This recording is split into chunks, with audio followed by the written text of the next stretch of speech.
ಕಲಬುರಗಿ ಜಿಲ್ಲೆಯ ಸೇಡಂ ಪೊಲೀಸ್ ಠಾಣೆ ವ್ಯಾಪ್ತಿಯಲ್ಲಿ ಬರುವಂತಹ ಇಮ್ದಾಪುರ್ ವಿಲೇಜಲ್ಲಿ ಸಾರ್ವಜನಿಕರು ಈ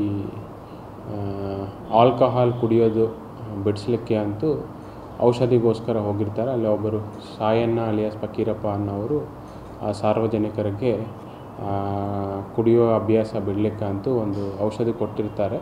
ಅದು ಕನ್ಸಂಪ್ಷನ್ ಆಗಿದ ಮೇಲೆ ಅವ್ರಿಗೆ ಅಸ್ವಸ್ಥತೆ ಬರುತ್ತೆ. ತದನಂತರ ಅವರು ಹಾಸ್ಪಿಟ್ಲಿಗೆ ತೋರಿಸ್ಕೋಬೇಕು ಅಂತ ಬರಬೇಕಾದ್ರೆ ಇಬ್ಬರು ಲಕ್ಷ್ಮಿ ಮತ್ತು ಗಣೇಶ್ ಅನ್ನೋರು ಡೆತ್ ಆಗ್ತಾರೆ ಮತ್ತು ನಿಂಗಪ್ಪ ಅನ್ನೋರು ಹಾಸ್ಪಿಟ್ಲಲ್ಲಿ ಅಡ್ಮಿಟ್ ಆಗ್ತಾರೆ. ಈಗ ಇಮಿಡಿಯೇಟ್ಲಾಗಿ ನಮಗೆ ಇಬ್ಬರು ಡೆತ್ ಆಗಿರೋದು ಮಾಹಿತಿ ಬಂದಿರುತ್ತದೆ. ತದನಂತರ ಇನ್ನೊಬ್ಬರು ನಗೇಶ್ ಅಂತ ಅವರು ಡೆತ್ ಆಗಿದ್ದರು. ಈ 3 ಜನ ಡೆತ್ ಆಗಿದ್ದರು ಮತ್ತು ನಿಂಗಪ್ಪ ಅನ್ನೋರು ಹಾಸ್ಪಿಟಲ್ ಅಡ್ಮಿಟ್ ಆಗಿದ್ದರು.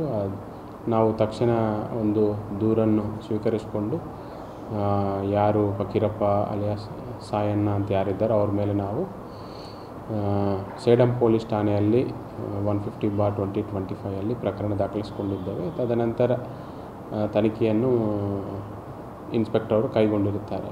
ಬಟ್ ಮಧ್ಯದಲ್ಲಿ ಇನ್ನೊಬ್ಬರು ಡೆತ್ ಆಗಿರೋದು ನಮಗೂ ಮಾಹಿತಿ ಬಂದಿದೆ. ಟೋಟಲ್ ಇದರಲ್ಲಿ 4 ಜನ ಡೆತ್ ಆಗಿದ್ದಾರೆ ಮತ್ತು ಒಬ್ಬರು ಹಾಸ್ಪಿಟಲ್ ಅಡ್ಮಿಟ್ ಆಗಿ ಔಟ್ ಆಫ್ ಡೇಂಜರ್ ಅನ್ನೋದು ಮಾಹಿತಿ ನಮಗೆ ಸದ್ಯಕ್ಕೆ ಬಂದಿದೆ.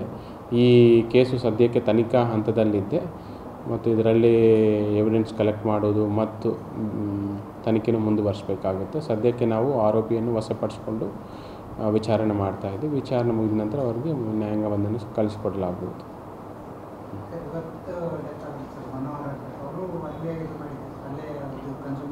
ಹೌದು, ಟೋಟಲ್ ಎಷ್ಟು ಜನ ಬಂದಿದ್ದಾರೆ ಅನ್ನೋದು ನಾವು ಫುಲ್ ಮಾಹಿತಿ ನಮಗೆ ತನಿಖೆಯಲ್ಲಿ ಸಿಗಬೇಕಾಗುತ್ತೆ.